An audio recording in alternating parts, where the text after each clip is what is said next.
Teddy Daniels and Chuck Oll are traveling by ferryboat to Shutter Island, an island that houses a federal mental hospital for the criminally insane. Their objective is to investigate the recent escape of a female patient named Rachel. Teddy is unwell and throwing up, but tries to pull himself together when he realizes the severity of the water surrounding them. Chuck and Teddy are new partners who have never worked together before. While conversing, it is revealed that Teddy's wife died in an apartment fire a few years prior. Chuck refers to Teddy as boss throughout the movie, and mentions that Teddy is a respected figure in the Marshal Service and his superior. Upon arriving at the island, they meet the deputy warden, McPherson, who takes them into the mental hospital grounds. Although the high walls and electrified wire surrounding the facility give it the appearance of a prison, the buildings and grounds themselves resemble a college campus. The hospital is divided into 3 buildings. A houses male patients, B houses female patients, and C, located at the highest point of the island, was a Civil War fortress that houses the most dangerous patients. McPherson and Dr. Cawley warn the marshals not to venture to Building C without them. McPherson requires them to surrender their firearms, citing federal penitentiary law, and they reluctantly comply. Chuck awkwardly removes his holster, causing McPherson and Teddy to exchange a glance. Dr. Cawley provides the marshals with some information about the facility and the ongoing debate in psychiatry regarding the best approach to treating patients. He believes that sometimes just providing a listening ear and creating a comfortable environment is sufficient. Teddy is suffering from a severe headache, and the doctor gives him water and aspirin-like pills. Dr. Cawley informs them that Rachel, a patient, has escaped the night before, although he believes that she has not actually left the premises. Rachel had previously drowned her 3 children and refuses to acknowledge their deaths. She sees everyone on the island as neighbors or delivery men and denies any wrongdoing. As they explore the island, they come across officers who are searching for Rachel. Teddy becomes suspicious upon seeing a gated-off lighthouse with armed guards. Teddy clarifies that his responsibility involves interviewing both the staff and patients. Despite this, the doctor dismisses Teddy's request for staff personnel records. When they investigate the patient living quarters to question the staff about Rachel's disappearance, they discover a loose floorboard in her cell with a note containing the enigmatic phrase, "The Law of 4. Who is 67?" The staff members are not very cooperative, but they do reveal that Rachel attended group therapy before vanishing. Dr. Shaheen, Rachel's staff physician, is identified as the person who conducted the meeting, but he is revealed to have left on a planned vacation just as the lockdown occurred. Teddy is skeptical that a dangerous patient escaped while her doctor was on vacation, and this fuels his suspicions. The story contains several dream sequences that occur intermittently, which delve into Teddy's past as a World War II soldier. Teddy has internal conversations with his deceased wife, Dolores, who advises him in these conversations. Teddy recalls watching the German camp commander attempt suicide but only wound himself. Teddy then moves the gun out of reach and watches as the German slowly dies. In other dreams, Teddy's wife finds empty bottles of alcohol hidden around the house, and he explains that the events he witnessed in Germany are the reason for his excessive drinking. Following the staff meeting, Dr. Cawley invites Teddy and Chuck to his mansion for some refreshments. However, their pleasant evening is interrupted by the arrival of Dr. Naehring, who Teddy takes an instant dislike to. They engage in a verbal altercation, and Dr. Naehring remarks on Teddy and Chuck's history of violence, which offends Chuck. Dr. Naehring clarifies that he meant that they are men who have seen violence and don't back down from it if needed.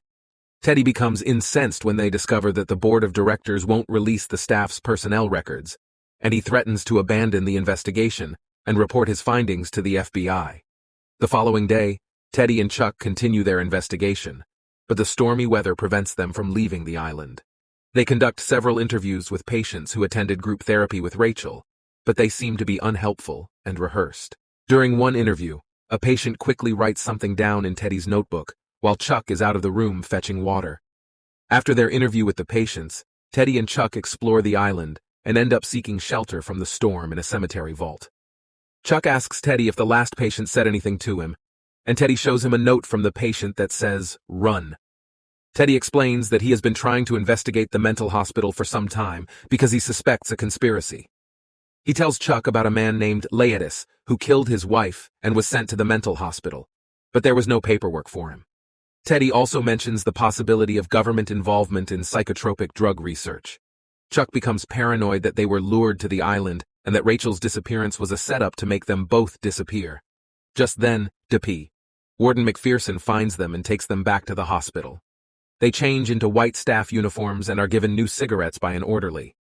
After their argument in Dr. Cawley's office, Teddy falls ill with a migraine and collapses. Chuck catches him, and the doctor gives Teddy some pills to take, which he reluctantly agrees to. Chuck helps Teddy down to the basement to wait out the storm with the rest of the staff. While drifting off to sleep, Teddy sees the warden, who gives him a sinister look. In a dream, Teddy's wife appears and tells him that Rachel is on the island and needs his help. In another dream, Teddy is in Dr. Cawley's den with Lattice, who has a scar from his right eye down to his left chin and a milky white left eye. Teddy suspects there is a conspiracy going on and that Lattice is connected to it. The following day is filled with chaos at the hospital due to the failure of the backup generators, which causes all the patients' cell doors to open. While the staff and officers are trying to clean up and gather the wandering patients, Teddy and Chuck take advantage of the situation to go to C building unnoticed. Inside the building, they encounter a patient who runs away, and they give chase. During the pursuit, the patient attacks Teddy from behind and tries to choke him, but he manages to escape and fights back until Chuck intervenes. However, a guard scolds Teddy for his violent behavior and orders him to take a walk to calm down. While walking around, Teddy discovers George Noyce, a former patient who told him about the strange events at Shutter Island, sitting alone in a row of cells. Noyce's face is severely beaten, and he repeatedly mentions the name Lettuce. Teddy feels guilty when Noyce accuses him of being the reason for his return to the hospital, and Noyce tells him that Lettuce is being held at the lighthouse, where they plan to perform a lobotomy on him. Noyce implies that Teddy might be a government plant and questions whether he has ever worked with Chuck before, which is not the case. Noyce urges Teddy to focus on what is happening at the hospital and forget about his wife and Lettuce if he wants to save him. Teddy and Chuck head towards the office where Dr. Cawley informs them that Rachel has been found. They visit her cell, and Teddy tries to communicate with her. However, Rachel mistakes Teddy for her deceased husband and starts shouting at him. In Teddy's dream sequences, Rachel appears as the woman with her daughter in a pile of bodies at Dachau. The little girl asks him why he couldn't save them. In another scene, Teddy sees Rachel at his vacation cottage covered in blood, and he carries the little girl to the water. Again, she asks him why he didn't save her, and he looks sad. Later, Chuck shows Teddy Lattice's file, but Teddy refuses to look at it because he is determined to reach the lighthouse. Teddy becomes suspicious of Chuck when he tries to discourage him from going to the lighthouse. Teddy gets close to the lighthouse but finds that the tide has cut it off from the island. He swims to the lighthouse, sneaks up behind a guard, takes his rifle, and hits him to knock him out. The protagonist checks each room in the lighthouse, but doesn't find any surgical operating rooms. He finally reaches the top of the lighthouse where he finds Dr. Cawley sitting behind a desk. The protagonist holds the rifle on him while Dr. Cawley tells him that he is a patient at the hospital and has been for 2 years. The protagonist doesn't believe him and insists that he is a U.S. Marshal. Dr. Cawley explains that he had a breakdown 2 years ago when his children were killed, and they have been trying to treat him with new drug therapy. However, some people want to lobotomize him to make him more manageable. Dr. Cawley reveals that the last couple of days were a massive role play to make the protagonist realize the truth. He introduces Chuck, who is a psychiatrist playing along with the protagonist's fantasy, and keeping tabs on him. Dr. Cawley tells the protagonist that his real name is Lettuce, and his name is an anagram of Lattice's full name. The protagonist constructed the name Teddy Daniels to create distance from his real name. The doctor reveals that Teddy had attacked a fellow patient, Noyce, which is why he looked beaten up. Teddy denies it, but the doctor shows him a transcript where Noyce blames Teddy for the incident. Teddy admits that he beat up Noyce because he called him by his real name.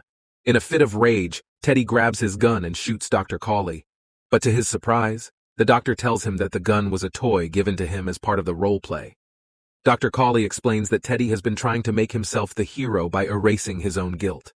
A flashback shows Teddy returning from Oklahoma to his cottage to find his wife acting strangely. She reveals that their children have drowned in the lake. In a moment of madness, Teddy shoots his wife, realizing what he has done only after she falls to the ground, bleeding. Teddy realizes that he must either accept the truth about himself or face being lobotomized. The doctor makes him confess that he blames himself for not recognizing his wife's mental illness and for his children's deaths. He admits that he created a fantasy world to avoid accepting his reality. The next day, Teddy and Chuck sit outside the hospital. Teddy asks what their next move should be, pretending to still be investigating the hospital as a U.S. Marshal. Chuck nods to the doctors, who send orderlies to take Teddy away. Teddy asks Chuck if it's better to live as a monster or die as a good man. He chooses to go with the orderlies and be lobotomized, preferring to continue living in his fantasy world rather than facing his reality. Alternatively, Teddy accepts his reality but cannot live with his memories.